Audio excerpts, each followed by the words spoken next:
Welcome to this week's episode of Azentuary. We left off last time taking a bit of a long rest, this time in the Temple of Tymora, on the request of Hen, having had some experience here. You guys all passed by all the various gambling that was occurring, and you laid down. You, shortly after laying down, find your eyes popping open. You feel fully rested, like long rest, fully rested. The sun, though, is down on your face, despite you having gone to bed inside.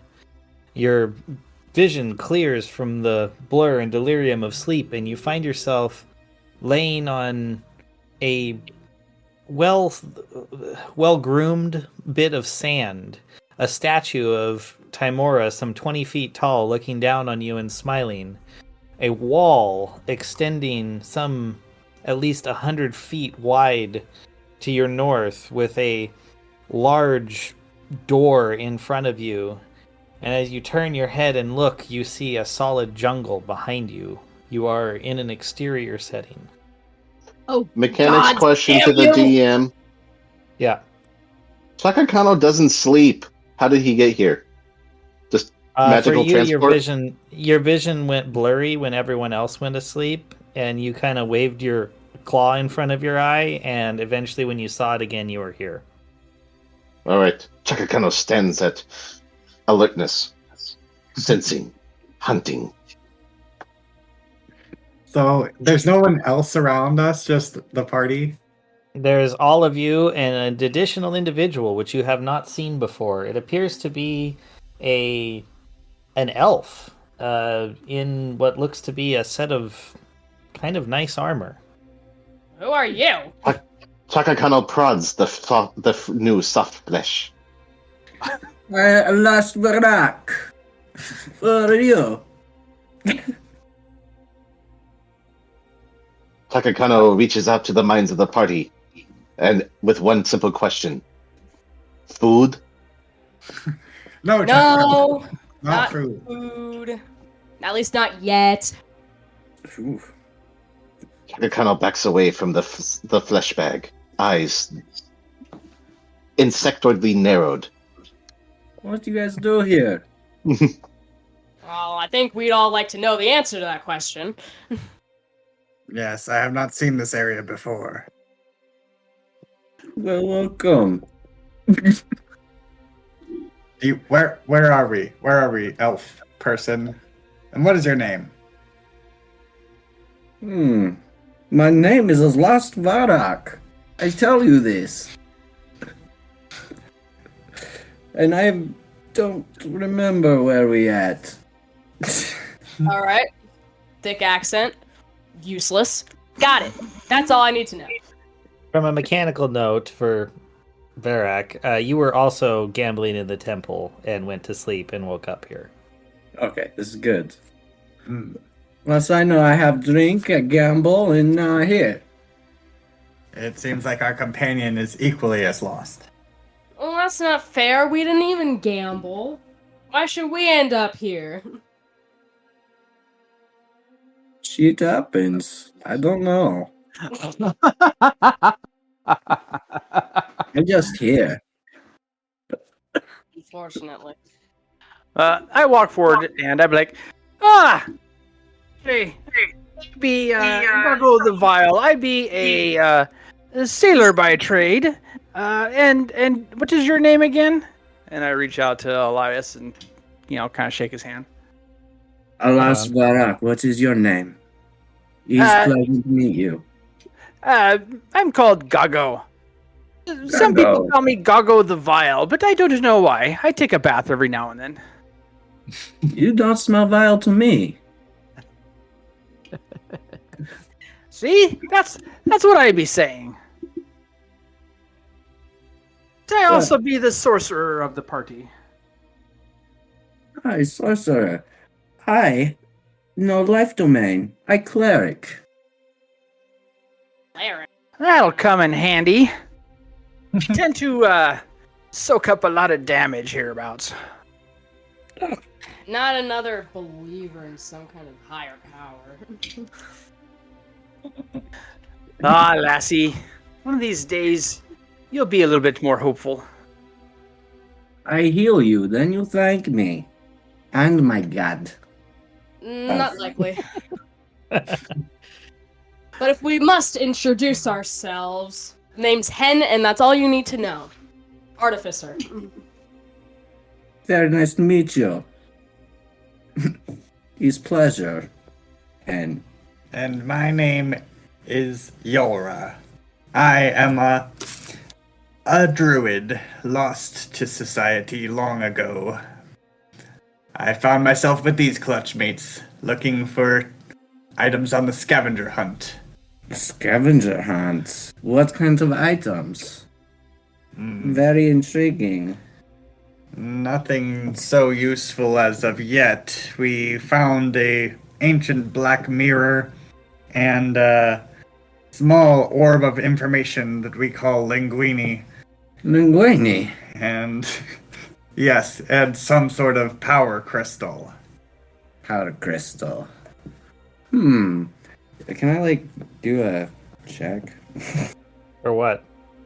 Oh, are you pulling out the items? Yeah, I'll show him the items that I have. I think I'm holding linguini, so I show them to him. You are not. Oh, okay. Oh, You are not. I'm not holding linguini. Is Maybe it I will. Gago? Is Gago holding Linguini? think so. Yes. So, Gago, you should say, I have linguini, and you go to reach in your pocket, and you find that it is gone. No! Not Linguini! No. I give him such an affectionate name! This is Well- very bad news. While the party is being sad over linguini, Chakakano feels left out. So he, I guess, to describe to this newcomer, you see an insectoid creature with freshly skinned snake skin draped across its legs, still a little bit gooey, and a little bit of a jacket over its shoulders, come up with a top hat and a unicorn horn. It pulls out a desiccated hand as it tries to mind link with you to say, "Pleasure to meet you. This one is Chakakano." This are your friend, Chakokano. It's pleasure. You speak. Well, I mean, he's kind of telepathically mind linking with you. And then he, as he offers the hand, he's not quite mastered shaking, so he says, "Finger food." No, thank you. I do not like finger food. I like to touch my own food. But crisp high five. All right, Chakakano slaps your hand with the desiccated hand, and then puts it into his mouth to nibble on the fingers.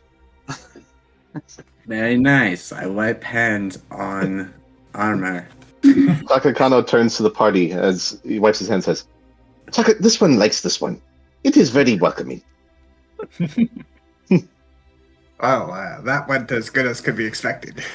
Sweaty. Also, possible food source in future. We shall see. Oh shoot. No, Jakakano. Yes, Chakakano. Waste not, want not.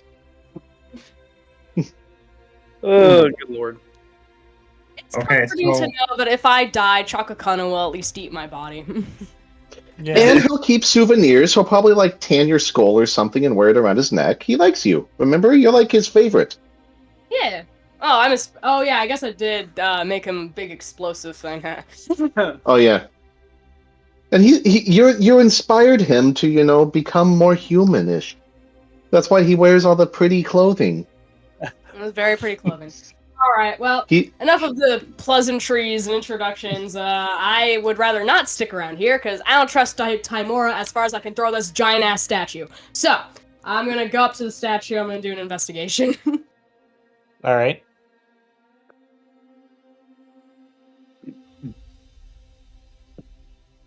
That would be investigation. That's a 24.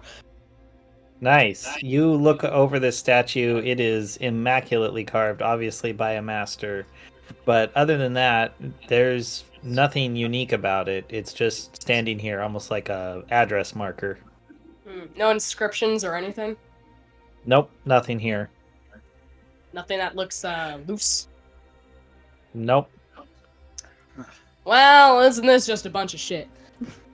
I mean, there's that big old door on the wall to your left. Yes. I approach the door and examine it. Are there any writings around it or anything? Oh, yeah. First off, you notice that it is covered in four-leaf clovers and stars, all intricately carved. And in the middle, there's an inscription, which you read. It kind of like is in a different language, but morphs into common as you squint at it. Almost like all the writing here is adjusting to you. And it says, "The key to me is in your head. Use this key to paint me red. Be wary what you disregard, for what you give will hit you hard." Okay. If I had to guess, we paint something from our imaginations on this door, that thing's gonna come to life and we have to fight it. So, to do something small and insignificant, like a mouse or something. Either that, or we have to paint it in our own blood. Hearing the discussion, Chakakano takes out a severed arm and hurls it at the door. All right. You know what? Just let's do this as a luck roll. Roll me a 1d20. Tell me what you get. 15. Yeah, so that you hurl it hard enough that it splatters blood, and the door begins to slide open. Wow. Chakakano puts 2 of his arms on his hips and 2 in the air and says, "Chakakano is priest." I mean, who needs problem-solving skills, honestly, when you've got hands? Great job, Chakano. This one thanks you. Alright. You detect a faint sense of smugness in him behind his eyes, underneath the brim of the top hat. Awesome. Okay. Cool. So you, the door slides open wide, revealing a courtyard, also open to the sky. It's relatively good size, like 40 by 25. It's paved, and in the center you hear a sweet tinkling sound coming from a tall, ornate fountain with water bubbling out of the top. In the center, on the western side of the courtyard, is a golden door, and standing by the fountain is what looks like a perfect copy of that hand that was just thrown by Chakakano up on 4 fingers, almost like Thing from the Addams Family. Well, I tell you, I'm gonna have to fight it. Oh no. I mean, it's just a hand. I feel like we've severed several accidentally, even. We could do this in our sleep if we rolled over hard enough. Chakakano licks his mandibles. Go, get it, Chakakano. All right, so Takano, you go in, and here, roll me a 1d. Roll me an initiative roll real quick. All right, so not wanting to take any prey for granted, he readies his axe and approaches cautiously. But initiative roll? Yeah. Yes, please. That's only 6. Okay. Well, still beats me. So go ahead and do what you're gonna do. All right, how close is he to it? You walk right up over to it, and it's like watching you, kind of like shifting back and forth. Chakakano hits it with his axe to see if he can split it in 2. All right, roll to hit. I'm gonna do a little dex save here. See if I hit it. Ooh, that's a 12. You do not hit, so I don't need to roll my dex save. Cool. All right, What? well, Shut up! Offhand attack. That's a 19 with his hand axe. All right, you go to roll, and I roll my dex, and I save on that one. Jesus, this thing is wily.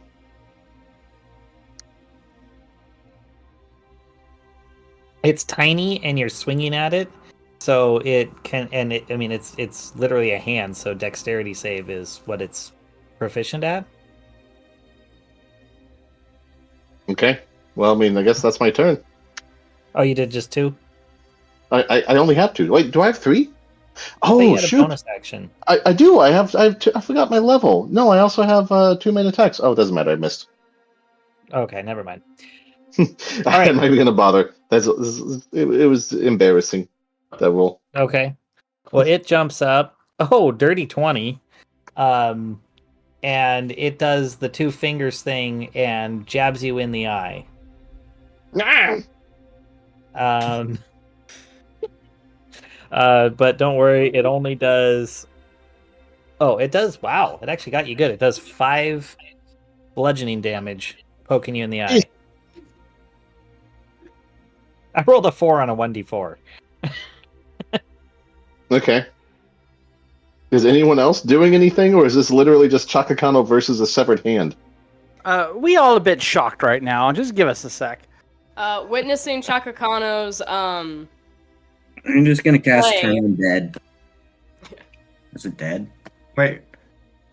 What did you do? Turn Undead? Yeah. A spell? Oh. All right. Yeah. Sure. Maybe. All right, you step in and you cast turn and well, it's low enough level. Is that a spell or just your ability? It's Oh, it's a channel divinity.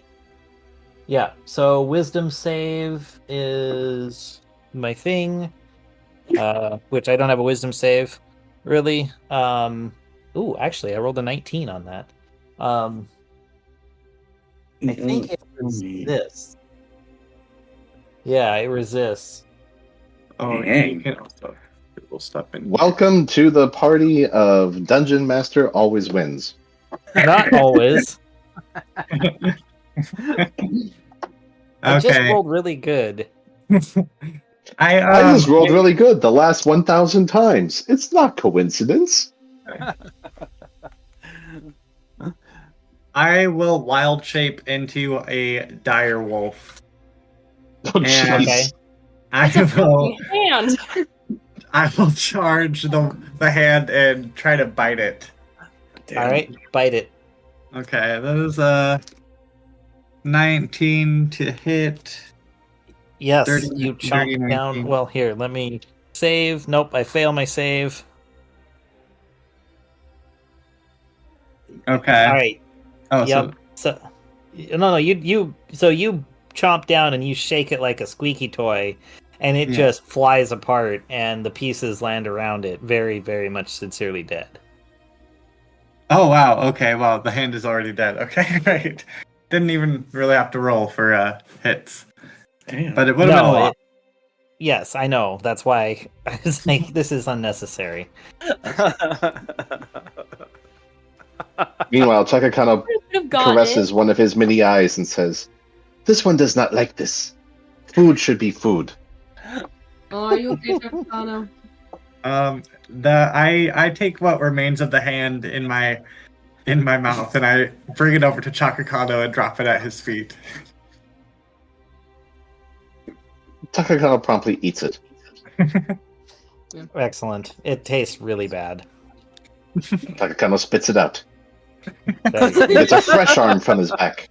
Oh my god. All right. Actually, before he throws it away, he heats up his hand and just crisps it and drops it. Then gets a freshly bloodied arm from his backpack to gnaw on. Nice. As you're doing this, your passive perception is good enough. You notice a couple of shining coins from in the water fountain. I should do an Arcana check to see if they're magical. Go for it. Arcana. Let's be a 15. You do well. You actually find that it is the fountain itself which is magical. Ah. Should we take the coins? I love coins. Maybe. I shall stick a finger in the fountain water. it feels cool and wet. I pop my finger in my mouth. It tastes cool and refreshing. Takakano casts Dispel Magic. Okay, you casting Dispel Magic on the fountain? Yes, but his version. He takes an arm and throws it at the fountain. All right, you throw the arm at the fountain, and it falls into the water. Well, this does I've not had appear enough to of be it. an illusion. I'm not just going to stand around and let these coins sit in there. And I put my hand in there and I take the coins out. I'm just gonna well, they're all kind of in the spread. corner. They're kind of spread out, so you can grab like one at a time. So Okay, I grab one. first. All right, you grab a coin, and you hear a voice in your head saying, "I wish," and all of a sudden your hair just grows to twice its length, going all the way down. Instead of where your beard was, like, say, to your belly before, now it's down to your shins. Oh no.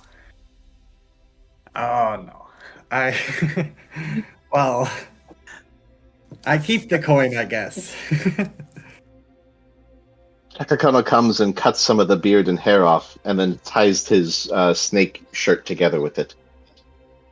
All right, you do that, and you notice that within about a minute, the hair fully regrows back down to that length.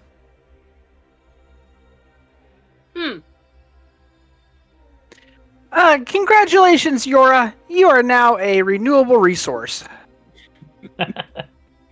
Takakano gives you 2 thumbs up from his right side only. Have we now learned to not touch random things in divine territories? You can't trust anything. Fine.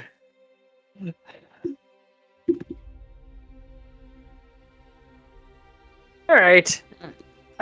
So what else do we see about this courtyard? There's just that, and then that other door that's to the west, the golden one. Well, after seeing what has happened to Yora, I do not think I will be taking any coins from the fountain. Okay. Takakano flips a coin into the fountain and wishes for a better javelin. You make this wish, and you feel it kind of tingle in your claw, and it begins to glow. You hear this voice, "I wish my weapon was magical," and it becomes magical.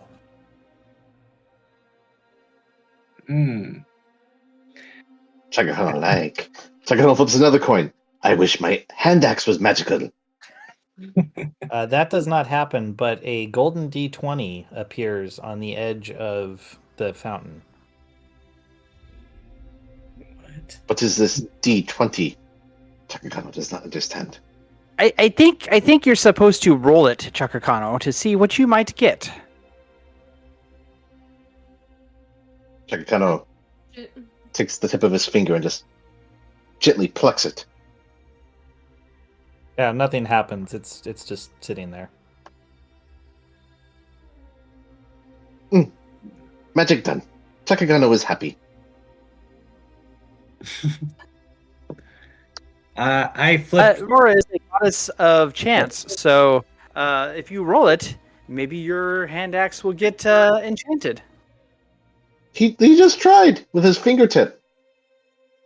Oh, I He thought went he up and just tried to flick it, and nothing happened. So he's like, "Okay, good enough." All right. Well, flicking is not rolling, so. Yeah, well. Are you picking it up, or are you taking it with you, or are you leaving it there?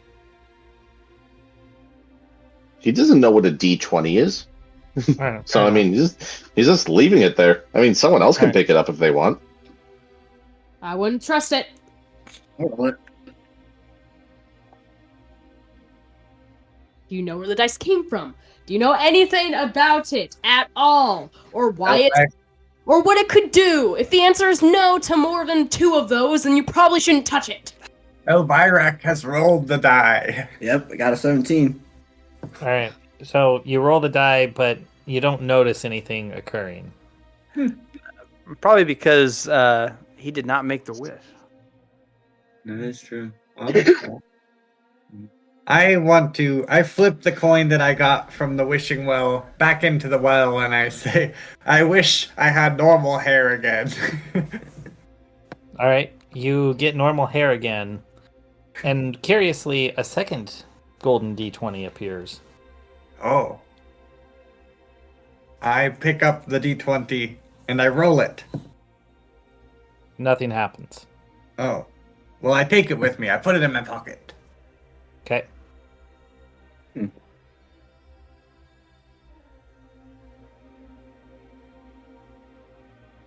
All right. I will also toss in a coin and say, "Wish me quarterstaff was magical." That happens. It becomes glowing, and another D20 appears. Ah! I shall also take the said D20, and I shall give it a roll. Yeah. Still, nothing happens. All right. What did I shall take the D20 and put it in me pouch. Perfect. I'm gonna walk over to the other door. I want to Right. toss another coin in really quick. I toss a coin in and I say, I wish I had a more powerful shillelagh. Nothing happens. Oh. Apparently you guys get your wishes, but I just get hair. Well, you got rid of hair. It's gone now. Damn it. I'm gonna make a wish. Apparently, we only get one wish per person. Oh. No. Technically got two. Okay, let's go. Yeah, let's get out of here. All right. All right. I investigate the gold door. It just appears to be a gold door. You don't see any kind of latches or anything on it. So I try to open it. All right. You find that despite its size, it pushes easily open, revealing the hall within. It is at least as large as the courtyard, and the air is cool and the atmosphere is quiet. The large, wide hall stretches before you, its ceiling held up by numerous stone pillars carved with patterns of four-leaf clovers and stars, just like the entrance. On the southern side of the room is an altar, and on the front of the altar is a white-haired woman wearing a blue robe and golden crown. The Like same an woman is... actual- No, they continue. No, it's just the statue. It's an altar statue. Oh, it's a statue, Yeah. okay. Yeah, the same woman is depicted as another 20-foot tall stone statue standing on the north side of the room. There's a ladder propped up against the statue with some, cleaning rags on it. It is kind of diagonal across a door that goes to the north. But also on that south side, there are 5 elderly halflings kneeling in supplication. All right. All right. There's halflings kneeling in suffocation. No, they're worshiping. Yeah, Oh, fools, shit. no doubt. Shit, dude. Okay, I approach the statue and the worshippers, and I say, greetings there. Oh, hello, welcome to the temple. It's What so the- good to see other visitors. Oh, good to see you too. What are you worshipping there? Oh, the great Tymora. Would you like to try your luck? We have potions you can choose from. Oh, any amulets of luck? Oh no, we don't do such things. That would be silly. Oh, okay. How silly of me. What are your potions? I can't tell you. You just have to get lucky. Oh no. Yes, Let I me- think this be a very bad idea. Everything's a bad idea, but does anyone listen to me? No. We don't trust anything that we can't see. I just throw it at people, figure it out that way. Could I just have the potion and not drink it? Save it for later? Oh, pick whichever one you like. Okay. So there's Which 3 of them, 1, 2, and 3. You just tell me which one you're grabbing. I want number 3. Okay. As you grab the 3rd potion, the other 2 disappear, and the priests say, "Oh, enjoy, enjoy," as they all stand and walk towards the western part of the room, where you just now see that behind one of the columns is a little halfling-sized door that was propped open with a rock. All right. Okay. Creepy luck women. Actually, I guess I didn't know if they were women or not. Creepy luck halflings.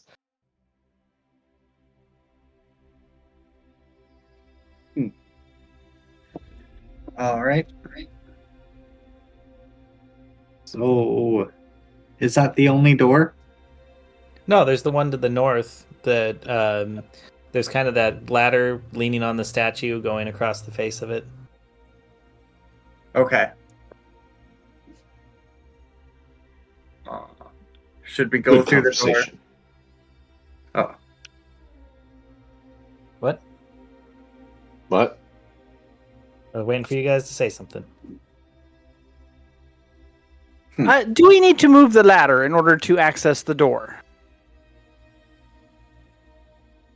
You can definitely fit under it. I mean, it's a tall ladder, it goes to the top of the 20-foot statue. It's just kind of leaning onto the side. Oh, yes, but this be the Temple of Tymora. Methinks walking under the ladder in her temple would be a very bad idea. Superstitious Yes. nonsense. Yes, but the gods do have a way of influencing events in a way that amuses them. Yep. I am going to move the ladder and prop it against something else. Okay. Yep, you move it out of the way.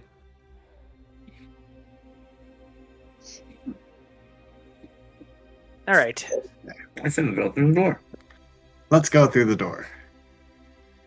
All right. You push through the door, and you find yourself in a room that's about 30 feet north-south and 25 feet east-west. As soon as you all enter, the door slams shut behind you.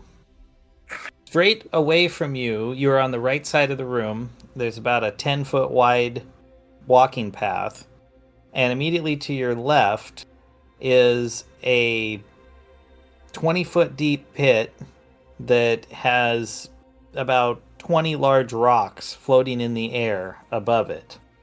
At the bottom of the pit, you can see there's a blue chest. On the northern wall is a heavy red door with a big padlock across it.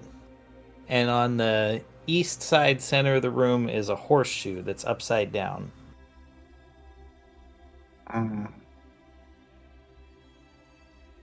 Interesting. When you say the horseshoe is upside down, is the open side of the horseshoe on facing down or up? Yes. Yes, the Facing horse. down. Yes. If it was Okay. a bucket, it would be emptying. I should go over to the horseshoe and try to turn it so that it's upright. Yes. All right. You find that it rotates easily upright, and when it hits the top, one of those golden D20s falls out of the center. Ah! Mm. Oh, lucky. I shall pocket that D20 as well. These damn things we're gonna get. We shall find out. I mean, Chaka Kano's the only one that didn't collect his because he doesn't know what a D20 is. When he was too impressed by his javelin. I think Varak picked it up. Oh, right, Yeah. yeah. Anyway. So yes, that happens. All right. I personally am not going to try for the chest because me thinks that's a trap for, falling rocks to crush someone. Hmm. Yeah, I don't think so either. I might throw something down there to see if I can spring the trap. Wait, Okay. as you ready to throw, Chakakano puts his hand on your shoulder and just shakes his head. No, as in, do not worry, small soft flesh. And Chakakano readies his new magical javelin and hurls it. All right. You hurl your javelin, and it slams into the chest and then falls to the bottom of the floor. Okay, Chakakano goes and picks it up.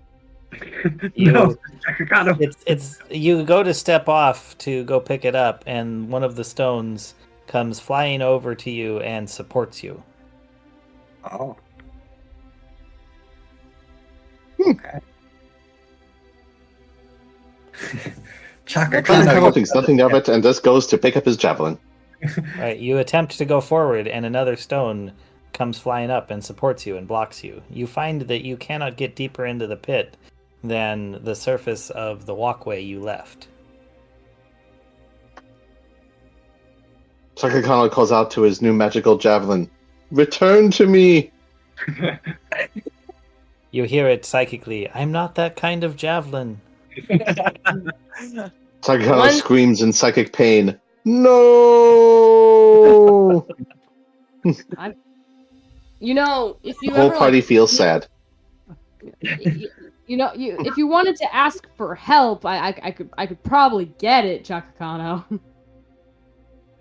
You see a teary-eyed Chakakano turn to you, and in your mind you hear, "Help!" All right. Well, I've been meaning for an excuse to use this anyways, after our long rest. So, I kind of reach into my bag and pull out, like, sketches, and the gemstone that I had gotten from, like, the treasure chests. The black onyx. Yeah. So I'm gonna take that, I'm gonna, like, kind of murmur some things over. I spread the sketches out, and it shows sketches of this kind of mechanical, geared-looking bee. And then, suddenly, as magically almost, the body starts to form around the black onyx, forming a little mechanical body and joints and legs, and finally a head and wings. And it starts buzzing this kind of mechanical whir as it takes to the air, and suddenly there's a little mechanical bee homunculus servant beside us. All right. Is that a busy bee? I mean, it could be. But I'm gonna direct the homunculus servant to fly down and grab his javelin. Awesome. You feel in the back of your mind, Chakakano does not know how to feel about this. But it is able to do it. It flies down, grabs the javelin, and flies back up. Thank you, mechanical cousin. Oh, I see. Oh, it's okay, Perhaps- Chakakano. It's just a little bumble. They exist. Could the bumblebee grab the chest? Oh, is there a chest down there too? Yes. Yes. Oh. It's what the javelin was chucked at. Oh, yes. How big and heavy do we think the chest could be? I mean, it's not huge. I mean, what's the lifting capacity of the bee? I'm not sure if it ever states. I can look really quick. Well, roughly how many coconuts is this chest? Stacked. Let's say, 48. That's a lot of coconuts. Well, I figured if it's like 3 coconuts by 4 coconuts, stacked 4 coconuts high. Okay. It doesn't really say anything about the carrying capacity, but it's not very strong. Yeah, But it so has I'm gonna great say dex probably. and constitution.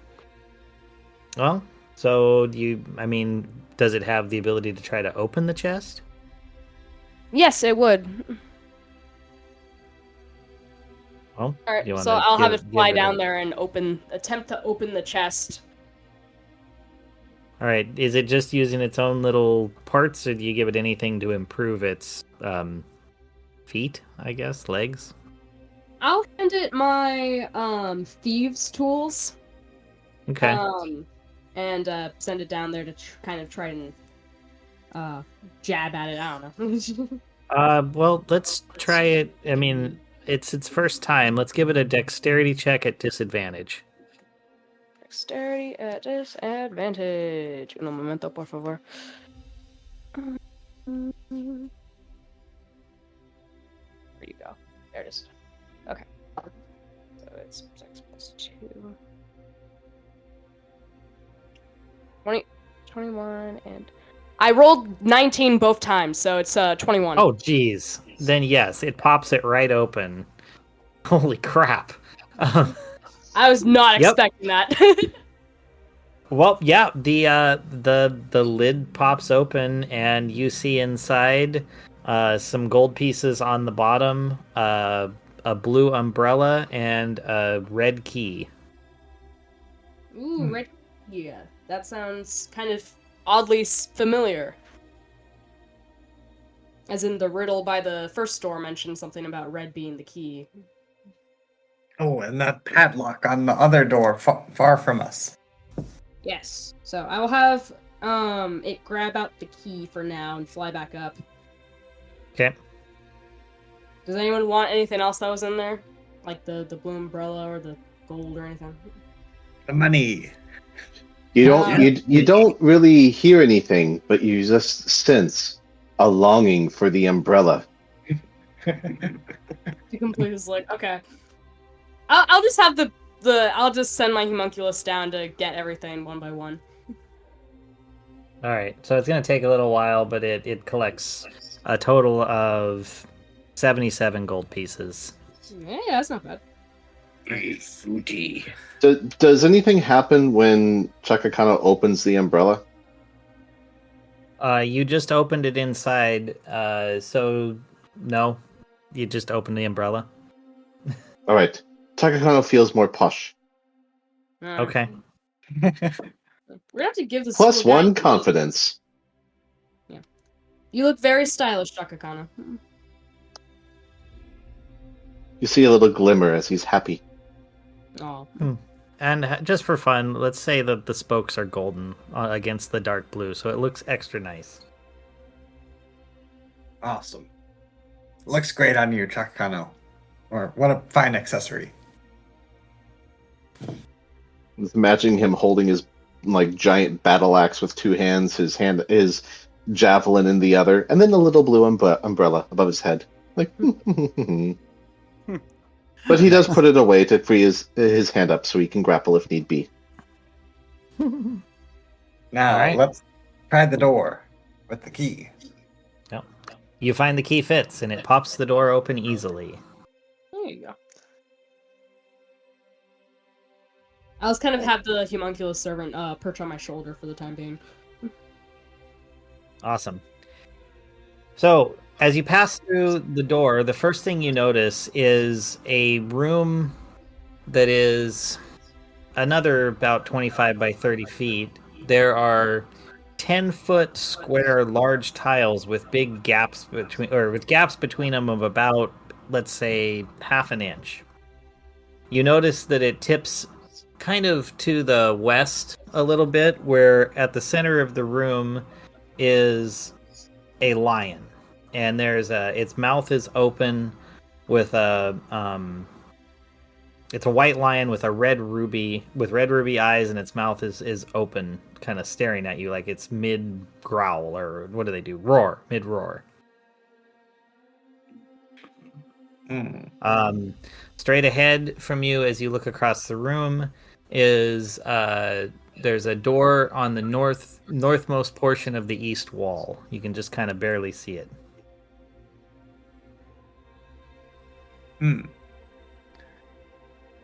Okay. Well, I step into the room. All right, you are standing on the first tile of the room. Yes. Okay. Well, then I approach the lion. All right, you walk across carelessly. After you take a couple of steps, you actually I need you to make a dexterity saving throw. No. Oh no. That's a 4.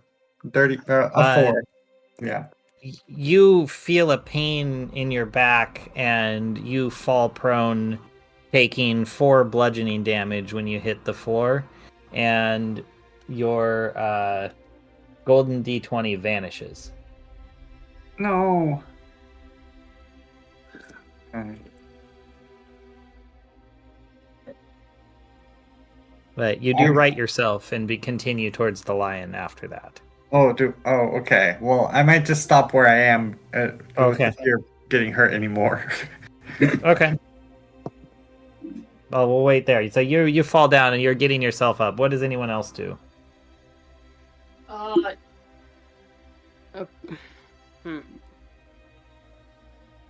So we just saw Yora fell, like.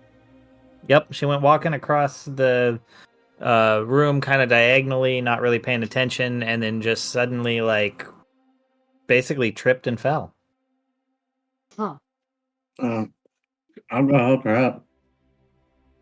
All right, you walk in and to help her up. You're also just immediately focused on her, not really paying attention to anything else. And I need you to make a dexterity saving throw.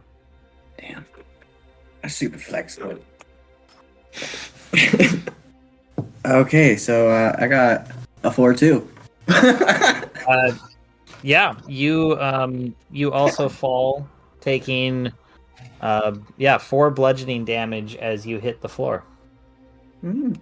And your golden d20 vanishes. Not coincidence, right? Like, can we agree that there's probably a reason behind that? Yes, me think so. I am going to kind of study the floor before I walk on it to see if I notice anything untoward. All right. All right, so I don't have any bonuses for investigation. So just a straight up roll. Ooh, that's a 17. All right. You look around the floor and you notice that it is damp, but other than that, you're not sure. But as you're looking around, you remember something. Roll a history check with advantage. All right. History. Do I have any bonuses? Oh, no bonuses for history. All right, here we go. First one's a 10. Ooh, the second one be a nat 20. You're like, guys, I got it. I remember this from when I was a kid. It was an old nursery rhyme. You say, don't step on a crack, you'll fall and break your back. When they went across, they stepped on the cracks. Ah, that makes complete sense. This is the stupidest thing I've ever heard. Ah, lassie, you're such a ray of sunshine. I don't like other things toying with me. Other things that make no goddamn sense. You also look across the room and you say, I think white cats are unlucky. I said that, or Hen said Yes, that? you did. You said that because you rolled a nat 20 on your history. I thought black cats were unlucky. Apparently I rolled a nat 20, so I will very carefully walk across the floor, making sure I do not step on any cracks. Okay, where are you headed to? To Yora and Varric. Elias. Okay. Cool. You walk over there. You're there. I'm gonna step off the crack. Yeah, well, I'm going to say you landed in the middle of a tile. You're fine. Okay, cool. I think we should try to avoid the white cat if it's unlucky. Maybe we should go around it. I agree. Well, remember, there's a door on the east wall at the far north corner. That's the only door? The only other one, yeah. Oh, yeah, okay. At least as you're looking around. Yes. And then to the east door we go. Yes, Let's indeed. go. All right. All right. You walk up to the door and give it a light push, and it kind of just easily swings open. There is a waft of floral perfume as you look upon a courtyard open to the sky, filled with lush greenery and studded with a variety of multicolored flowers. On the east side of the courtyard is a golden gate, but you see no lock or handle on it. However, there is a small coin-sized slot in the gate, and in the center of the garden is a bronze statue, similar to the others of Tymora at the front of the temple. But this one is holding a bowl with 7 small holes in it. It's like one final test. About how big be these holes? About a finger-sized each. Maybe about the size of a D20 dice. No, they don't line up. Oh, okay. That'd be good. All right.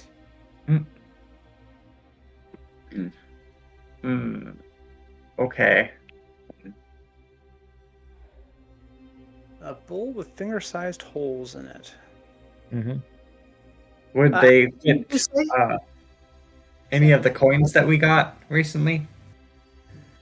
The coins don't seem to line up with the holes. Though as you guys walk over there, your passive perception is again high enough, you notice there is an inscription on the statue. Oh. What does it say? It says, "In the language of blooms, truth is spoken. Align the petals to unlock the token." Language of blooms? That'd be the flowers, me guessing. What is the pattern of the holes? They are just like left to right. Like they're in a line, more or less. Oh, okay.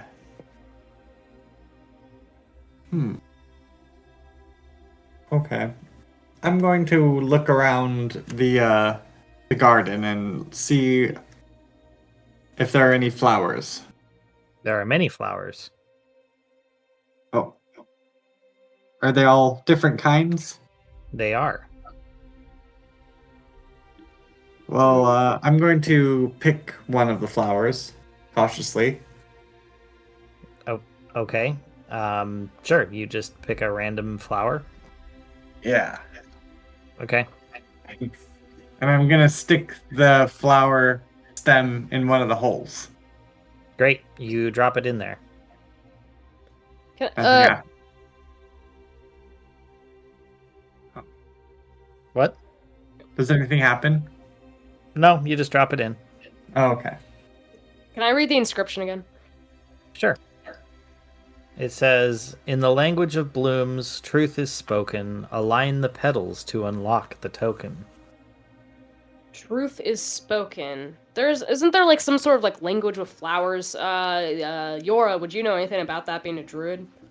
I do speak Druidic. I mean, like in like florist shops and that kind of thing. Like they usually like say like different flowers say like mean different things. Like red roses are for true love or whatever. Are there any flowers that mean like truth or honesty? Nature check. I would like to roll a nature check. Excellent. Go for it. Okay. I got it 13. 13. You say yes. There are several flowers that represent this. There's about 8 of them total, if I recall. And 2 of them are right there. One of them is the Edelweiss you picked up. and another is an Ursinia, which is a small yellow daisy with dissected leaves that you pick. It's like there's Okay. more around here, I'm sure. All right, so it's time to look for flowers that mean truth. Okay. I pick the Oh. daisy. All right, you got those. Does anyone else want to do the same thing? Takakano sure. has no knowledge of flowers. He's from a desert. I might remember something from a bygone age. Let me roll nature. That would be an 18. Oh, nice. You recognize 3 of them, actually. You see a freesia, a little white scented flower, an orchid, and a rose. Okay. I'm gonna start, picking them. I shall follow me companions. I shall do what my me companions are doing. I will also do a nature check. Okay. That'd be an 18. You look around, kind of catching what they're laying down, and you pick a tulip, a nasturtium, a little plant with orange trumpet-shaped flowers and rounded leaves, and a clover, classic symbol of luck. That makes sense. Alright. Let's get these all arranged in the holes in the thing, then. Because everyone knows truth is lucky. It's never based on fact. If you're in a goddess's temple, it's the truth of the goddess. Uh, Yeah, that's true for sure. Alright. All right. As you arrange all the flowers, they vanish and a token appears in the bowl. What is it? What's the token? It looks like Tymora's head. I shall take the token and then head on over to the gate. Awesome. Yeah. I think our luckiest member should probably drop it in, but I don't know who that would be. That would be the DM. Technically, it's Gago right now. I shall drop the token in. Yep, the To the gate. slot You in the drop gate. it in, and the gate swings open to reveal the courtyard beyond, carpeted in lush green moss. In the southeastern courtyard is a small pile of dirt, but you don't see an exit anywhere. However, there's a rather long inscription down the wall. I shall try to read that. All right, it says, "In this garden you have found, a seed rests in the fertile ground. To make it grow into a tree, you most invoke each season's key. First comes the spring with gentle rain. Let the water fall, and life will gain. Then summer's warmth the sun must blaze, to feel the heat and sun's bright rays. Autumn brings the wind's soft song. Let breezes blow, the trees grow strong. Winter's cold, the final test. Bring the chill and let it rest. Complete the cycle and you'll see the seed becomes a mighty tree." Okay. Oh, Easy enough. yeah. Oh, perfect. Okay. I got this. I got this, fellas. So first of all, I will go over to the dirt, the pile of dirt, and I will pour some of the water from my canteen on it. All right, you do that, and you see a sapling pop out with trailing pink quartz flowers. Okay. And then I will, let's see here. I'm afraid to use, like, say, Firebolt or something on it, because that's maybe a little bit, I mean, much. Chakakado could warm his hands and put him near it. Yeah, Chakakano, can Okay, you apply a little heat? he has the ability to ignite stuff. I mean, me describing him as turning his hands red was just to give a visual aid to him igniting gunpowder and other stuff. Oh, He doesn't just go like, look at this. Light. Right, Oh, well, but you that'd can be do, fine. look at this, fire, and fire is heat. But he has to ignite something. Here, Like, what's he gonna do? Like, fireball himself with the axe? no. I'll slice off a little bit of rope from my rope and hand it to Chakakano for him to ignite. Okay. So he does that and holds it around the sapling and waves it. Does a little dance. He doesn't really understand plants. But yet, the flowers on the tree fall off and it grows taller, producing green malachite leaves. Well done, Chakakano. And then I shall blow on the tree. I almost. Yeah, not a fan. Sorry. I just have this vision of you huffing and puffing, and I'm just gonna give me that one because I don't want the dad jokes to go on too long. Excellent.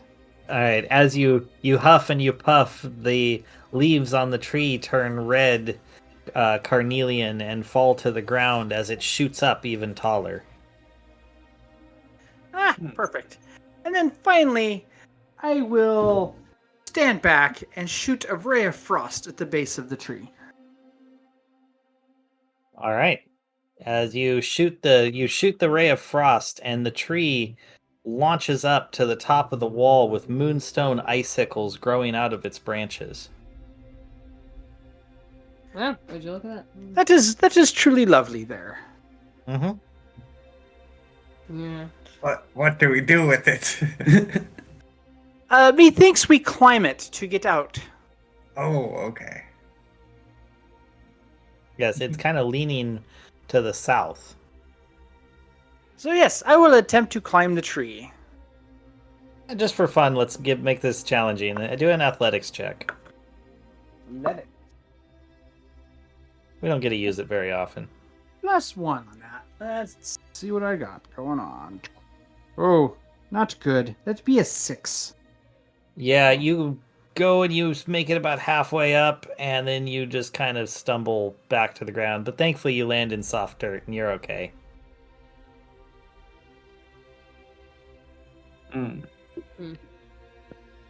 I want to try to climb the tree. Okay.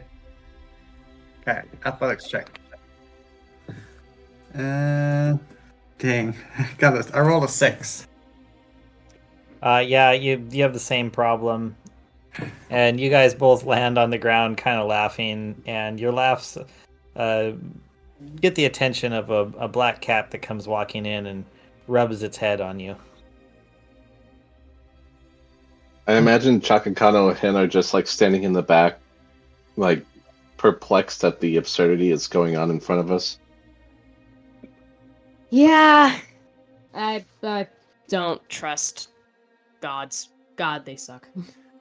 Yes, we know, lass. You've said this multiple times. Chakakano just holds out his hand and says, "Rope." He You have the rope. Rope.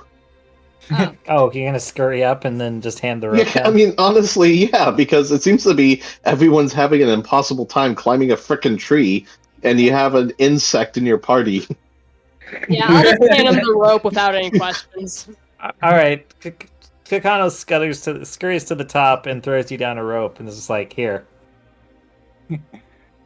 Oh, thank you, Chakakano. That's great. Chakakano just is sitting at the top shaking his head. I climbed Alright. the rope. All right, you all make it to the top. And here you have just a breathtaking jungle view extending as far as the eye can see. However, you realize that you're standing on a roof with no railings, so you kind of have to be a little careful. As you look around, on the northwestern corner of the roof, there is what appears to be a trap door, though you see no obvious handle or keyhole. In the center of the roof is a large golden wheel, and somewhere over near it there's a single penny sitting on the ground. Is the penny face up or tail side up? Let's say face up. Okay. So lucky.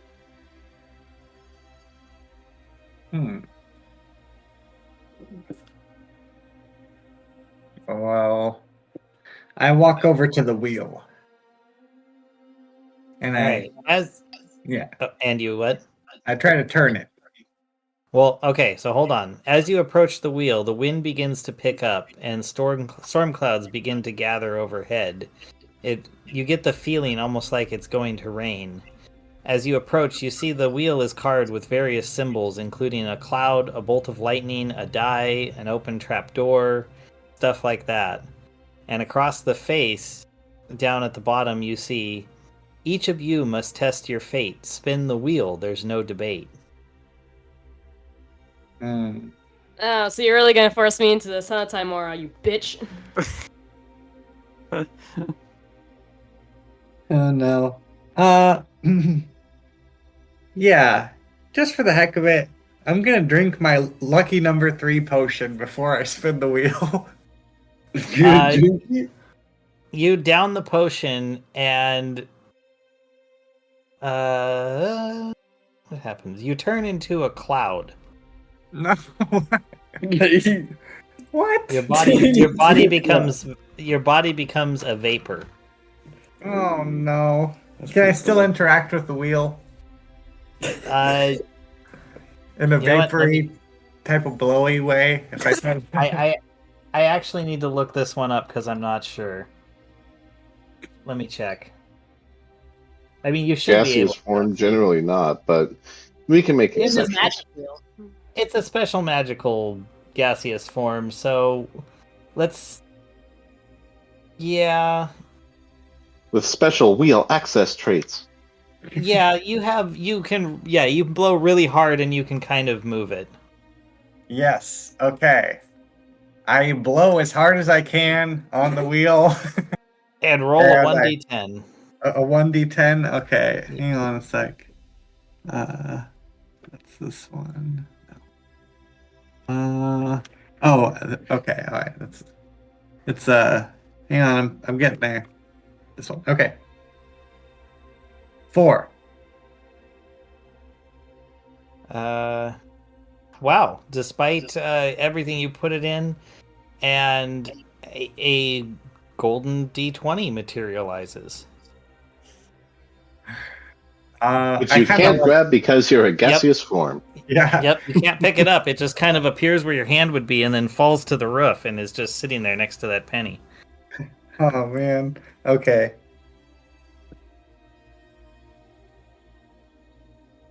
I shall pick it up for you, Yora, and I shall put it in me pouch. I kind of billow around and try to say thank you. All right. Right, I shall try. I will take a spin at the wheel. All right. Go for it. Roll me a 1d10. 1d10. 3.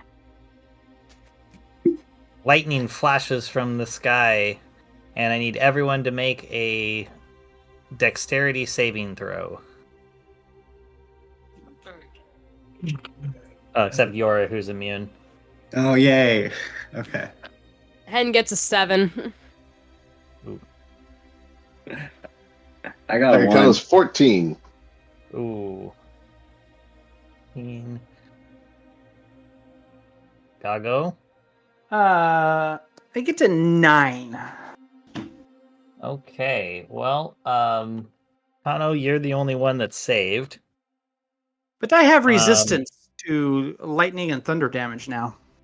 Well, that's great. So, Kakano, you take 2 damage as you save. Hen and Gago each take 5, and sorry, Varak, you with your 1, you take 10. You just are the lightning rod here. You're just like, yep, hit me. The curse of the critical failure. Jeez. It's okay. Ouch. You look at It's okay to hold grudges. We do that often in this party. Kano holds no grudges. He eats them. Oh yeah, except for Chakakana. Um, Correction, I His hold only grudges. sadness is the poor dragon he wanted, that everyone abandoned, and he tried to save.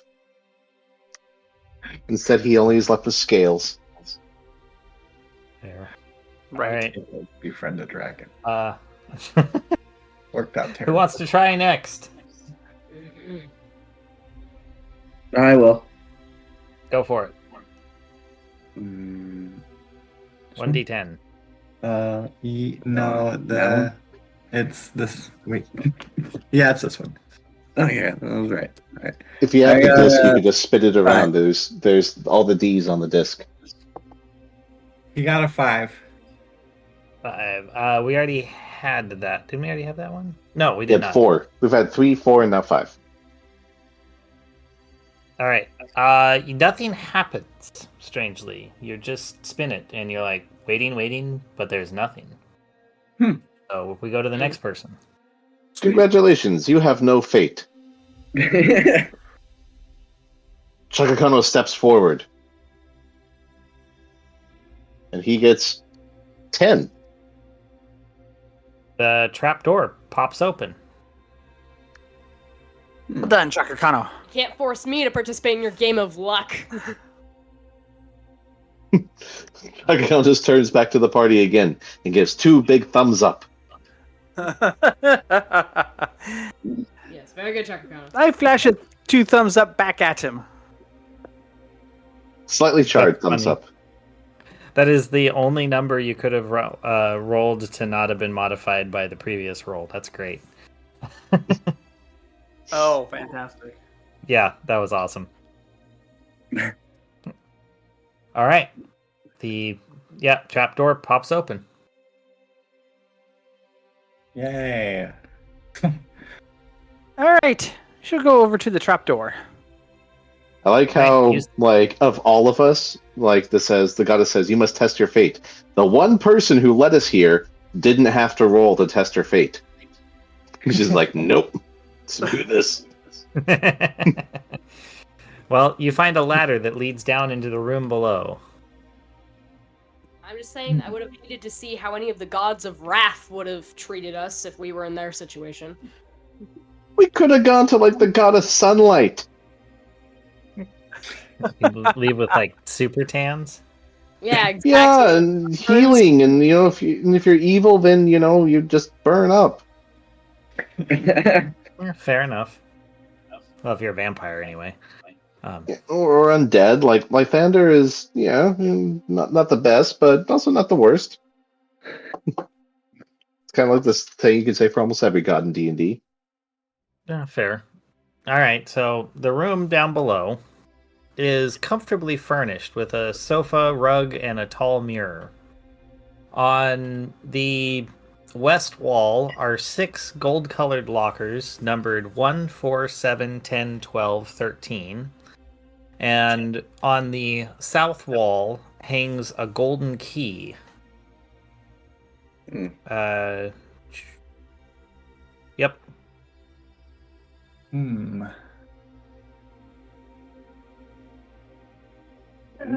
I'll investigate the lockers.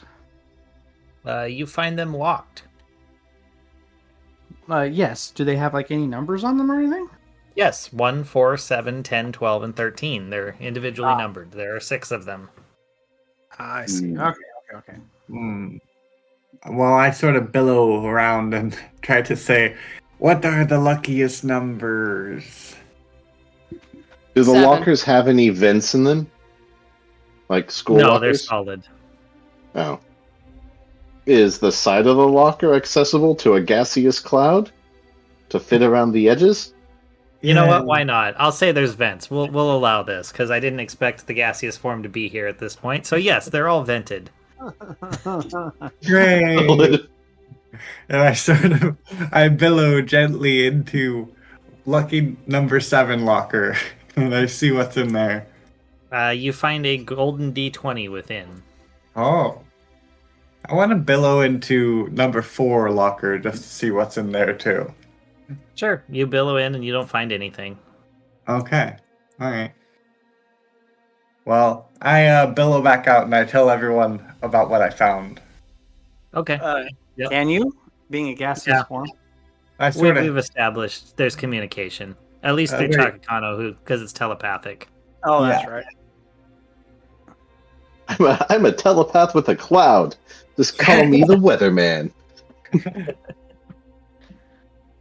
Not the weatherman. Of course, you know, Chaka time. Kano, in one fell swoop, made meteorology as a study obsolete. Yep. I'm kind of curious Every there, forecast. Yora. Tomorrow there is death. Oh, what is that? What do you need, Galgo?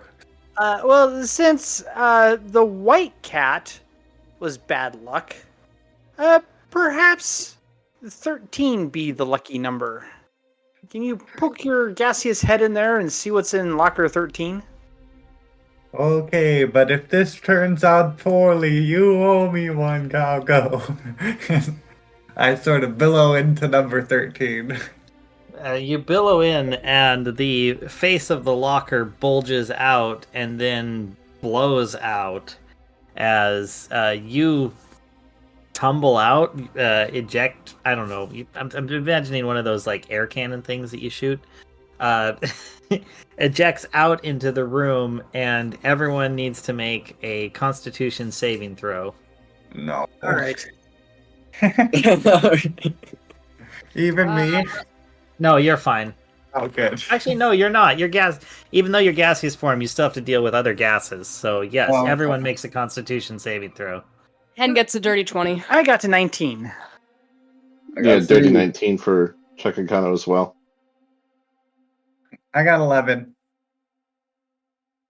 And Varric, I got 3. 3. Yeah. Right. Well, it's better than a 1.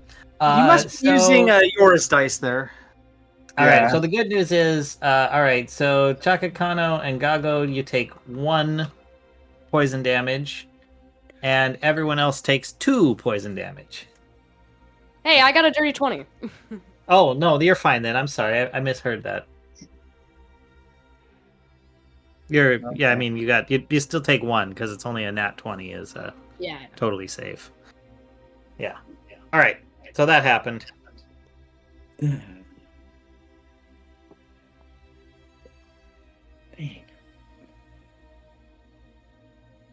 Well, maybe we can still get the D20 from number 7. Yes, I think that'd be wise. I guess we take the key and try to open locker 7. Yeah, it works. You find the golden D20 within. All right. I shall pocket that. All right. You do that. All right. Be there any other way out of this room? You look around and you don't see any doors or anything. There's that weird giant mirror over on the south wall. I shall go do an investigation of the weird giant mirror. All right. Roll for me. Rolling. Get those dices rolling. Let's see here. Investigation. Oh, no bonuses. So that's just be a 10. Still good enough. You go out, you go and you look at it. You don't notice anything on the sides or whatever, but as you're looking into it, you see a blue treasure chest poking out from behind the sofa. Ah. Well, I shall go investigate the treasure chest. Ah, you turn to look and you find that the blue treasure chest is not in the real world. You only see it in the mirror. Oh no.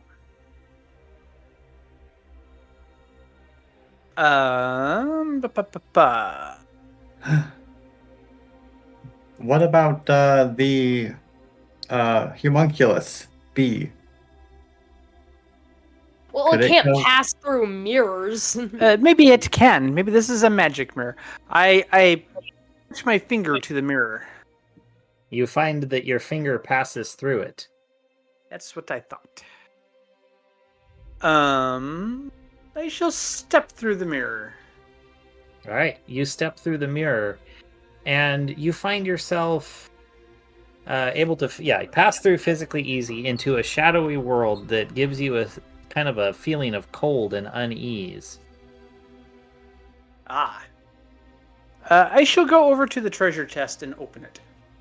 Yep, you walk over, you pop it open, and you find inside some gold pieces, another golden D20, and a wrapped up piece of paper wrapped around a stick of chalk. Okay, I quickly pocket all of that and head back through the mirror. All right, as you're heading back, we're gonna pause, and the reason we're pausing is so as Gago stepped in, another Gago stepped out.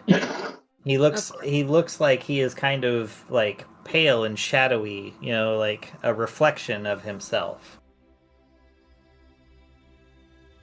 Oh, no. Does it seem friendly? He's like, he's like, hey guys. All right. Gago, you don't look so good. Oh, I'm fine. I'm just gonna head up the ladder over here. Wait No. up. Where are you going? Just head up the ladder. Gago, no, I really would like you to go back into the mirror and grab the chest. Oh, I'm not going back in that mirror. No way, no how. I'm gonna get out of here, guys. I'd suggest we do the same. Let's get on out of this room quickly. Wait, Gago, as our friend, you wouldn't leave us yet, and we don't want to leave quite yet. Oh, but you really should. Come on, let's go outside before anything happens in here. Is there anybody else doing anything other than poor Yora, the gaseous cloud? I'm gonna see, as quietly as possible, hand my homunculus servant something sticky. And something notable and sticky, and I'm gonna have it kind of buzz on over. I'm gonna be like, oh, I'm just having to investigate the room, and in passing, as inconspicuously as possible, it's gonna pat the sticky thing on this Gago's shoulder. Okay, sure. Yeah, that happens. And Kakano, just for fun, as this is happening, you notice that everything that Gago Prime had described going, you watched him walk over and do the stuff in the mirror, and then you turn your head and see Mirror Gago walking across the room and have the sticky land on his shoulder. Takakano just looks over at Finn and this is with a quizzical. You get a proverbial question mark in your brain. All right. He's not the sharpest tool in the shed, so he doesn't really fully understand what's going on. But you understand. Right. He does understand. There is questions. All right. So you're questioning Varric. What are you doing? I want to know what he saw in the mirror. Why is he so scared of the mirror all of a sudden? What happened in there? Why do we need to get out of here? All right. So you also have the question. All right, well, the stickiness is there on the shoulder, so given that we're at this point, so Gago, I'll just tell you, you continue on, you get everything quickly, and as you get to the mirror in your side, you find that now you're stuck, you can't quite get through it, and you see the other Gago start climbing the ladder, exiting the room on the other side. Shit. Do we see our Gago in the mirror? Yes, you can see him in there. Do you look distressed? Yes, I'm pounding on the inside of the mirror, trying to get out. It makes no sound on the other side. Takakano does not understand anything that's going on, but Takakano knows there must be something going on. So Takakano runs, leaps, and grabs the Gago on the ladder. All right, roll to grab, I guess. This will be a grapple check. I mean, what would that be? Grapple would be the strength modifier on Strength. that? Yeah. Yep. All right. 18. Well, considering I rolled a 2, and I don't think that Gago has any modifiers high enough to get me over that. I'm gonna say -1 on strength. yeah. So I'm at dirty 1 for that resistance. So yeah, you've got me well restrained. All right. And then Chaka Kano just pulls Shadow Gago back to party.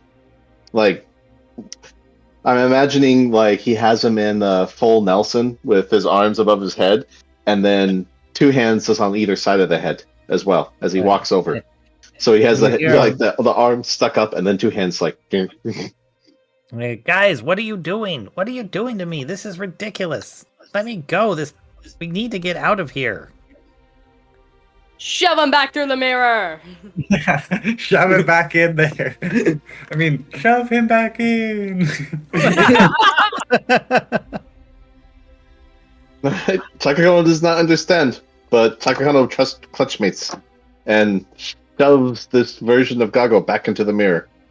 And as you shove him in, it equally, Gago, you pass out and fall into Chaka Kano's arms. Whew. Thank you, Chaka Kano. That was getting really uncomfortable. Chaka Kano just turns back to the party, mostly him, and just the question mark flashes in the brains again. Alright, so, Chaka Kano, we're gonna explain mirrors and magic, okay? So just imagining, like, Hen explaining, like, the kind of mirror black magic that just happened with the cup, like, the double and everything, as we're, like, walking up the ladder. Well, okay, you're gonna go towards. Okay, so you go over towards the ladder. Gago, did you want to talk about like stuff you got? Yes, hold on a sec there, peoples. We have a scroll wrapped around a piece of chalk. Let's look at that first before we go back to the ladder. Oh yeah, probably a good idea. So I unroll the piece of paper that was wrapped around the chalk. It just has 4 words written on it. It says, "Don't forget to knock." Ah, okay. Interesting. What else did you get in there? Yes. Just another D20 die and some gold pieces. Oh. But I think the chalk is the important thing. So are the walls all about the same as far as what they look like? Yeah, they're all basically just standard walls. Okay, well, I go over to the nearest wall, and I draw the outline of a door on the wall with a little doorknob, and then I knock 3 times. All right, as you do, the wall splits open where you drew that line, and you see a beautiful sunlit courtyard beyond. Me, clutchmates the way. Makes sense to me. Yeah. All right, and through the door I skip. Okay. Poor Chaka Kano is so confused by everything that's happening in his life right now.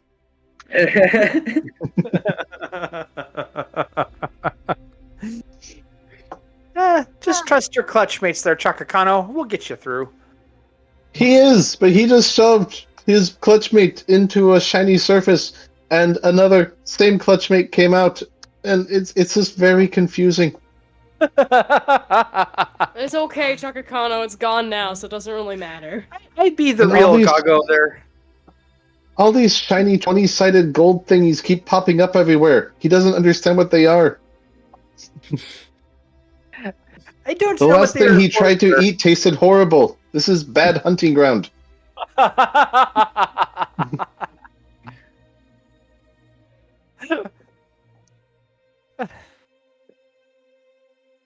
Don't worry, Chaka Kano. We will get out to here eventually.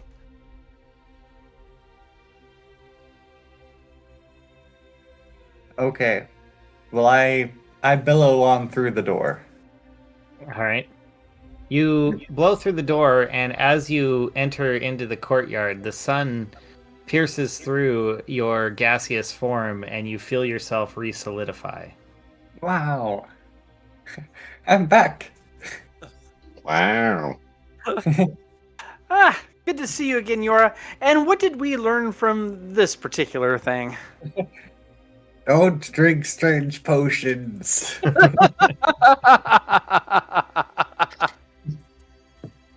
Congratulations. I don't know. Chaka Kano didn't learn that lesson when he just chugged a whole like light of potions and turned into a super energetic dancer for a half a day while Kun made him a new axe. Yeah, fair. All right, you find yourself, all of you find your group in a large courtyard, maybe 60 feet east-west, 40 feet north-south. On the south wall, extending from the door. So you walked in on a door on the east wall, kind of in the southern corner, to this huge area. It's open to the sun. There's walls all around you, decently tall, good, let's say 12 feet at least. And on the southern wall of the arena is a large mural with a dark glass circle in the center. Painted paths stretch from the edges of the mural towards the center. At the side, there is a sign that says, "A game for those who seek to find a way to leave their world behind."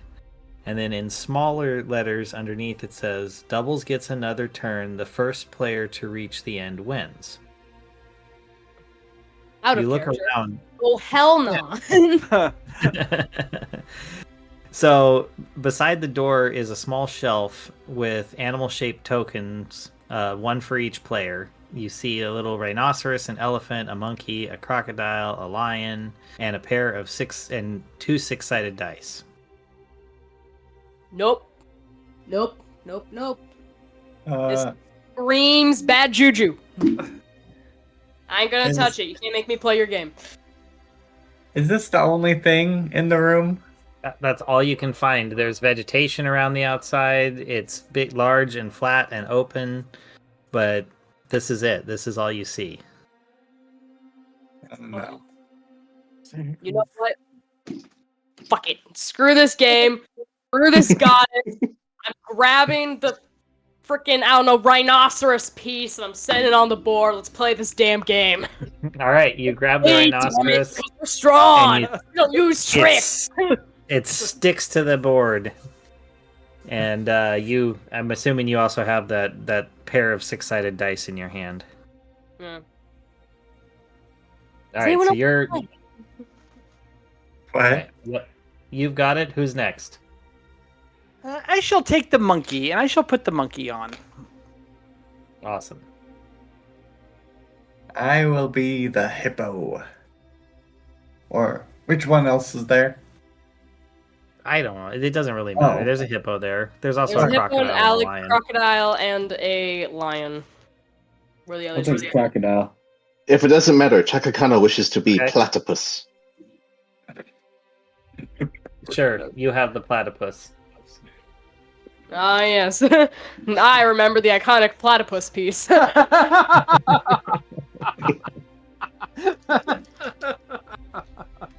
I mean, there needed to be a fifth one anyways, so it doesn't really matter. Alright, I'm gonna roll the 2 dice. I got a 9. Okay. All right. As you roll the 9, you see your piece slide 9 spaces down, and then I need you to roll a d20.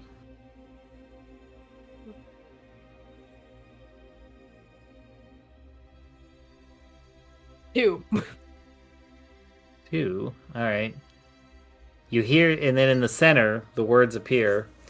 Hear the beat of pounding feet. Don't stand still or you'll be meat. And you hear a rumbling in the distance as one of the walls on the far side suddenly opens up and a stampede of elephants, hippos, rhinoceros, zebras, etc. bursts through the wall, traveling in a straight line across the arena towards you. I need everyone to make a dexterity saving throw. Can you do a bonus action real quick? Yeah, sure. What's up? No, I guess I can't. Never mind. All right, dexterity saving throw. Yep. Yeah, and only got a 5. Okay. Chaka Kano is 13. Okay. I got an 8. I got a okay. dirty 20. Nice. I just feel like Chaka Kano in this Oh, case and would that's try to 20. leap onto one of the creatures to skewer it and for dinner. All right. Hold on. We'll hold that one for a second. But Kakano, you did fail that dexterity saving throw, so you actually get rolled by this. So The hold hunt on is a sec. failure. Ooh. All right. So, Yora, you say... Actually, Varric, you take no damage. Yora, you take 8. And Kakano, Hen, and Gago each take 16 bludgeoning damage as they are trampled under the hooves here. Oh, Jesus. All right. Oh, and you are all knocked prone. Of course we are. Well, that halves my hit points. Well, I mean, I guess Varric is not knocked prone. He's nat 20'd it. Somehow, like, it was like, my faith is my guardian, and the animals just split around you. Oh, way to just You ever rub seen- in your divine protection.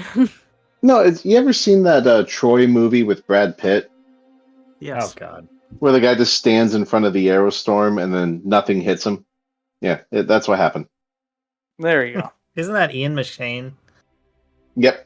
And he just like opens his eyes after the arrow volley. He's like, "Oh, all right." Yeah. Anyway. All right. So, let's see. That was Hen. So then we go to Gago.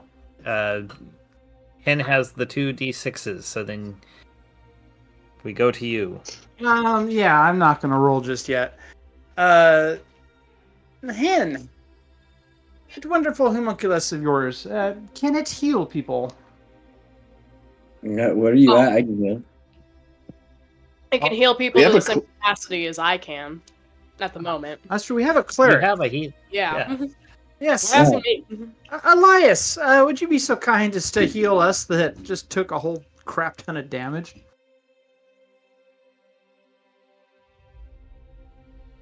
Oh, yes. I cast Blessed Healing. Oh, no, that's not the right one. Preserve Life. Who all took damage? Like I guess- everyone except you. Everyone except you. 28. All right, well, I can divvy up 35 health points between everybody. I mean, It's like known bloody targets in 30 feet. I don't need it because I didn't take any damage. so technically Chaka Kano's taken the most damage, but he also is the less critical, so you should probably focus on the squishies. Like I've taken, I was 16, so 22 points of damage this round, but he also has a decent hit point pool. He's the tank. Okay. Well, I'm going to take 5 for myself and But you didn't take 8 damage. Give like basically most things to our poor sailor. Yeah. Better heal Gago. Yeah, All right. I'm pretty robust. I'm fine. I don't oh, need then all you can have 30 left over. 22 hit points will bring me right back up to full strength. Sweet, Perfect. take 22. I'll Okay. take And the there's remaining 8 8. left. Nice. Perfect. Oh, Chaka Kano gets nothing. Thanks. At least someone can hit him with a rock. Oh yeah, who's got the rock? Oh, yeah. I think I have the healing rock that heals. Can someone Yeah. please, with the least amount of strength, carry the rock to hit Chaka Kano with? I can do that. I have a -1 strength. Okay. Can you be a resident? Sure. I give the rock over. Okay. If you can. All right. I shall hit Chaka Kano with the rock. All right. Right. What does Chaka Kano get? Damage and healing. What do I need to do? Make a strength throw or something? No, It's like 1d4 damage and then 1d8, wasn't it? Or what was the I healing? think so. I don't remember. Yes, that sounds right. Okay. Hold on, do I have it on here? Stone of Healing. Nope, I don't have it on here. All right, so 1d4. 2. So -1, so 1 damage. So 1 damage. Okay, now what's my healing? It was 1d12 healing, I think. Well, I thought it was lower than No. that. It can't be 1d8 over 8. then. Yeah, All right, 1d8. All right, 1d8. Rolling 1d8. 2. All right. So I net gained 1. Yep. Takahano feels marginally better and gives you a thumbs up. Oh, hey, you know what? I hand Chakakano a potion of healing. Ah, there you go. Nice. What kind of potion was it? This is standard like 1d8 plus whatever, or I'm not sure. It was one of the things we picked up when we were in the sand. So I believe it just said potion of healing. So what is a typical potion of healing? I think that one was a pretty good one. I think that was like a 1d10 or something like that. Okay, well, let's go with 1d10. All right. Chakra. Jesus. By 1d10? 2. Yeah.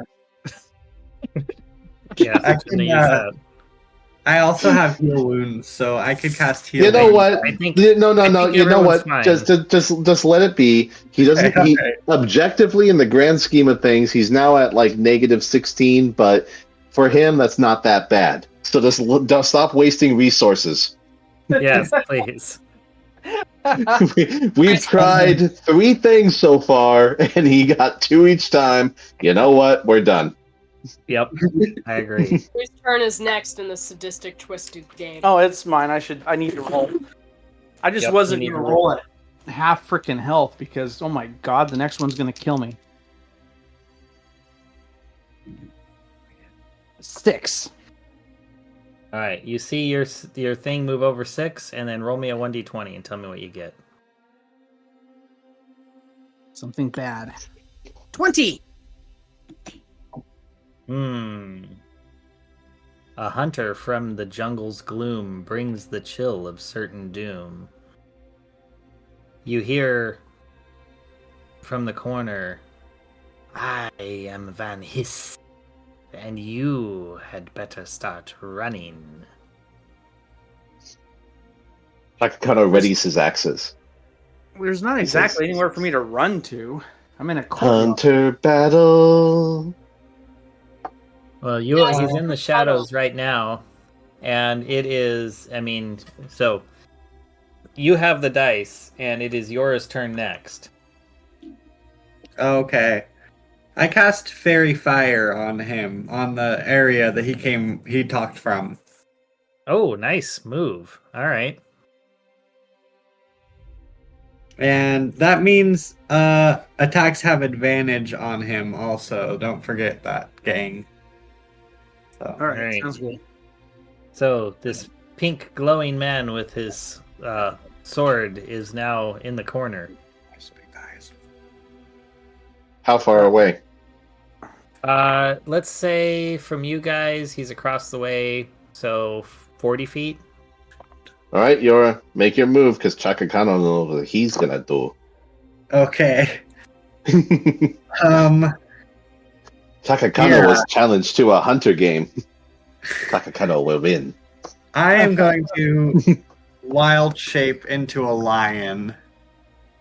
And But it's not your turn right now. oh, it's not my turn. Oh, just because I casted that thing. Okay. It is your. Sorry, Yora. It is your turn. I apologize. Wild shape's a did bonus action, isn't it? Wild shape is a bonus action, and it is your turn. But So you can wild shape and move, but you can't attack. Right. Yes. Yeah. Okay. I'm just gonna wild shape into a lion then, and All I right, won't move because I want to stick with the group.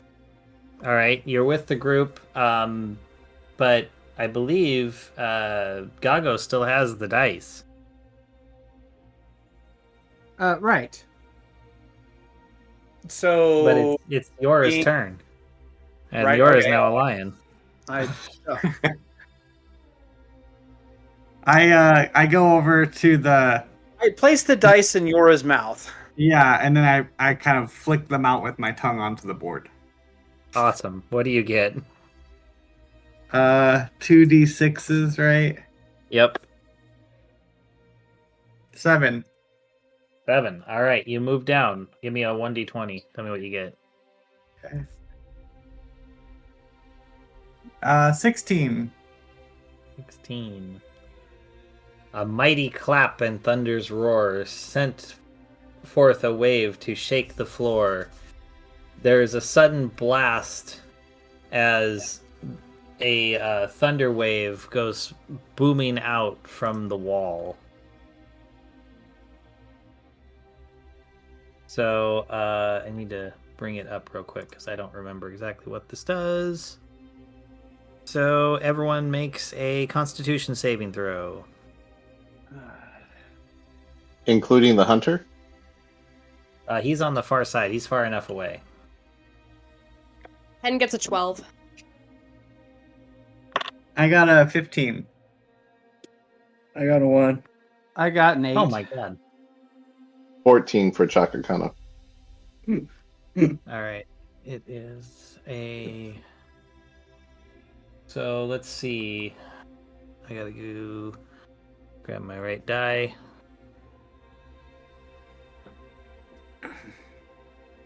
So let's see. Kakano and Yora, you each take 3 thunder damage. Hin and Gago take 7, and poor Varak takes 14. So- It is blasted away. Is that Yep. me? Is that 7 with me being resistant to thunder damage? Because I'm resistant to thunder damage. Nope, that was before the resistance, so take that down to half again. So 3. 3. Yep. Perfect. Nice. Okay. So Varak, it is your turn to roll. All right. So I got a 9. And a 3. Because you rolled both. Yeah, so Oh. 6 and 3. Yeah, Oh, 2d6s. 9, yeah. Yep. No, it's a and 9. then a 1d20. 18. 18. Okay. Jungle whispers fill the air. Monkeys swinging everywhere. Yay. A group of... I need to... Sorry, I mean a group. A congress of baboons leaps down over the wall. There's 5 total. And you see 4 of them immediately. And one of them... number 2. Let's see. One of them surprise attacks Gago. Hey, it's what I rolled. I didn't... I rolled... Anyway. Where's it at? Well, they're very weak creatures, so it shouldn't be a problem. I mean, I doubt a 11 hits you. That is my armor class, so I guess tie goes to me. Yes, it does. So he jumps down, like, tries to hit you, but you deflect it. Ah, perfect. So just remember you have a baboon basically on you, and there's 4 others nearby. Okay. All right. Okay, so then we go to Chakakano. Takakano cares not for this silly games and dice. Takakano knows that there is hunter who threatens Clutchmate. So instead of taking the dice or doing anything, Takakano makes a beeline for that fairy-fired hunter. And Okay. since he has a movement speed of 40, and the hunter is about 40 feet away, Takakano just gets right into his face and enrages. So if Okay. there happen to be any monkeys or anything around, they all take 3 damage, including the hunter. They're on the other side of the board, but yeah. All right, then the there's no hunter worries takes about the 3 monkeys. damage. Yep, fire damage. And then Takakano attacks Okay, go for it. for 17 to hit. That hits. All right, do you want to do damage now or just recalculate later? Let's calculate it later. Go ahead and give me all your hits real quick. All right. His next one is an 18 to hit, That also hits. and his final one is a 24 to hit. So yes, all three Yeah. hit with the hand Yep. axe. So All right. he What's your damage? did. Not that great. That is 12 slashing, 15 slashing, and somehow 16 slashing. No. 14 slashing. So 12, 14, and 16. No, 15. 12, 14, 15. So All right. 26, 30. Yeah, 30, 40, 43? No. Right? Someone do math. You said 6, 15, 42.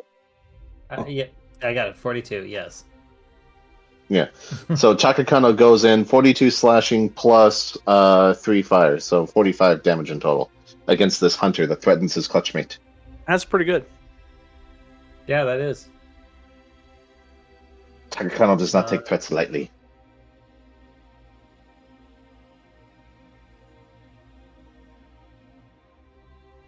Let's see.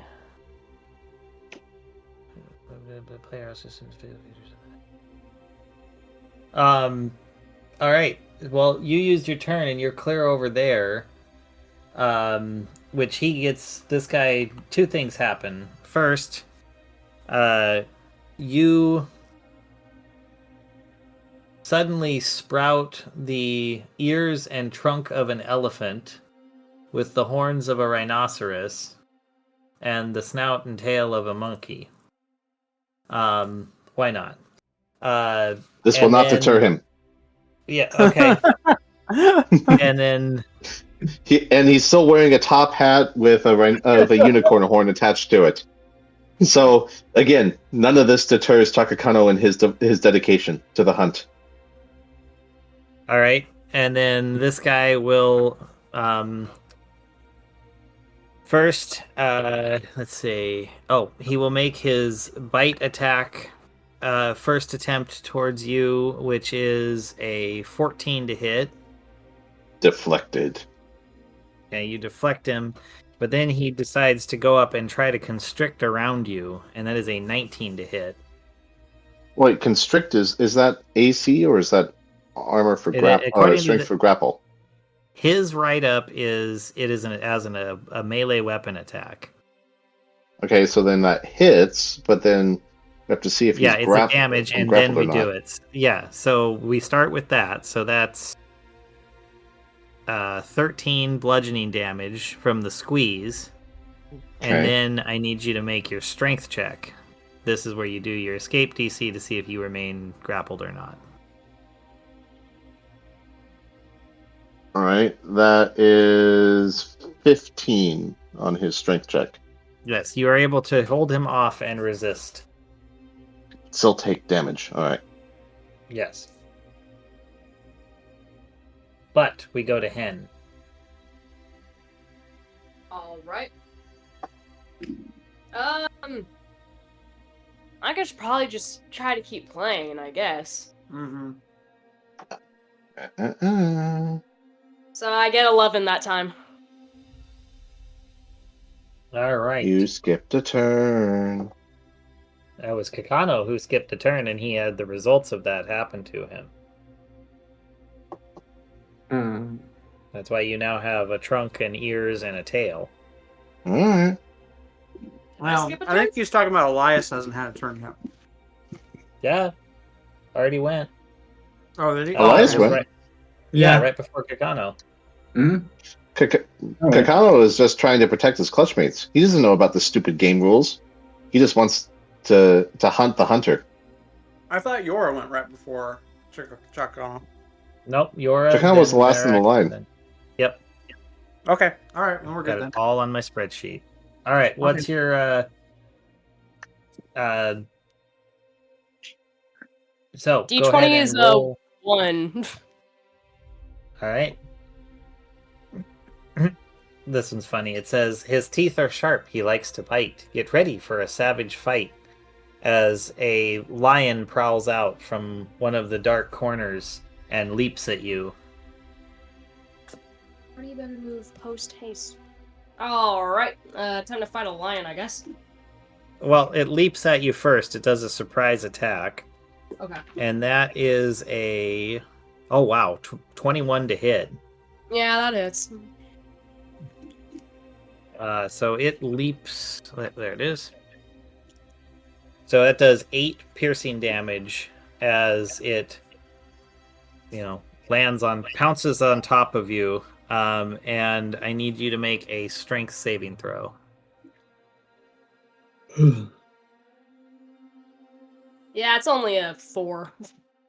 Yep, you are knocked prone and under the lion as it's biting down into you. Ah, shit. Yep. All right. Gago. Quick.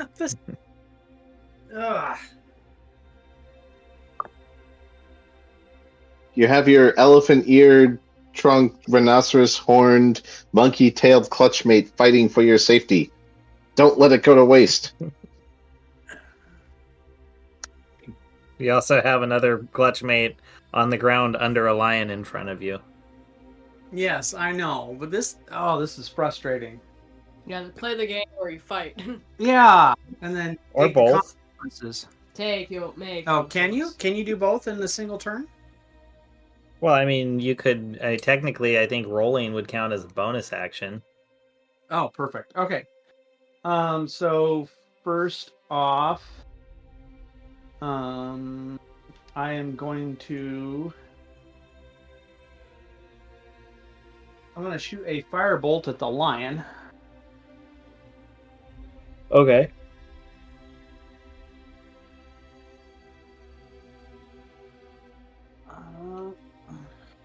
So that is 12 plus 6. That's 18 to hit. Oh, yeah. That hits. Okay. And it is 2d10. Okay.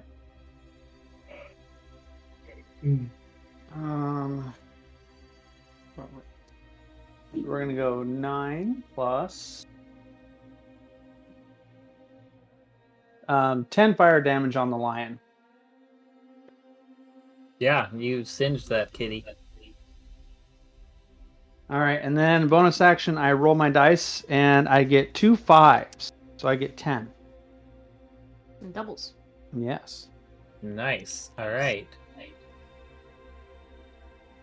And you get to roll that again. Oh, roll a 1d20 first. We gotta have it do its thing. Yes. 12. No, 18. 18. Oh, as you have another set of baboons come swinging in. Another 5 come over the edge. And one of them, let's see. So that goes 2. Barak has a baboon sneak attack. And that is... Oh, man. It's only it's... 17 to hit. That hits. That is a 5 piercing damage as the baboon jumps on you. Hey. Only 17 to hit. All right. And then, Gago, you have the ability to roll again. All right. Rolling again. You rolled doubles. 6 and a 4, so another 10. As your piece moves into the center, you see Tymora's name appear. Tymora! Your pieces all fall off the board to the ground, and all of the creatures dissipate around you. And the entire facility begins to melt away as your vision goes blurry, and you all wake up back in the casino temple.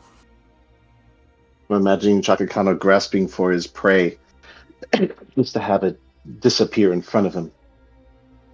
He wanted to taste the hunter with his elephant snout.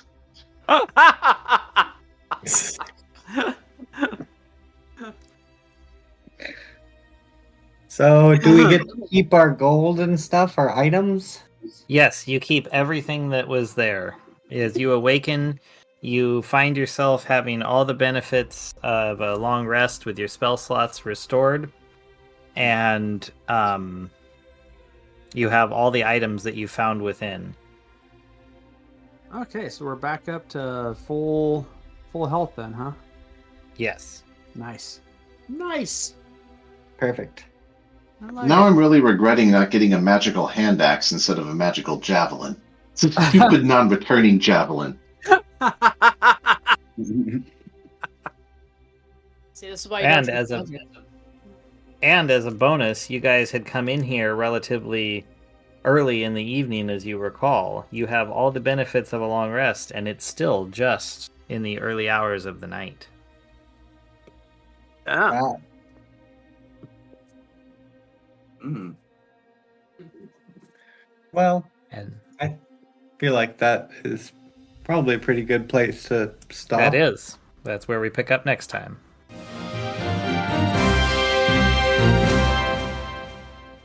All right. Well, that was tons of fun. Oh, good. Yeah.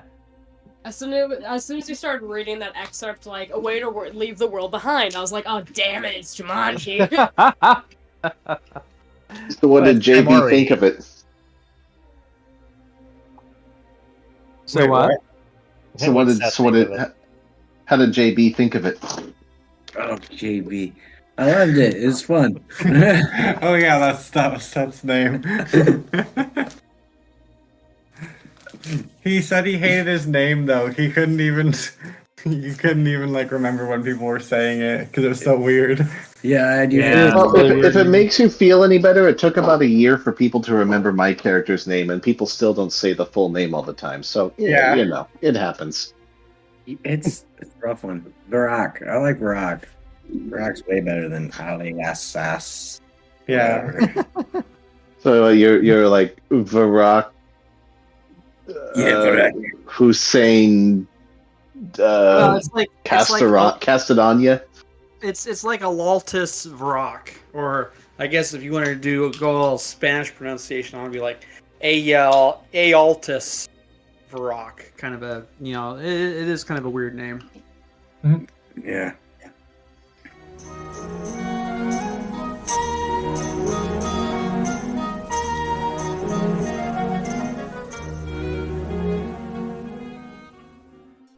This has been an Azentuary LLC production. Find us online at azentuary.com for character bios, merchandise, Patreon, and more. Thank you for listening.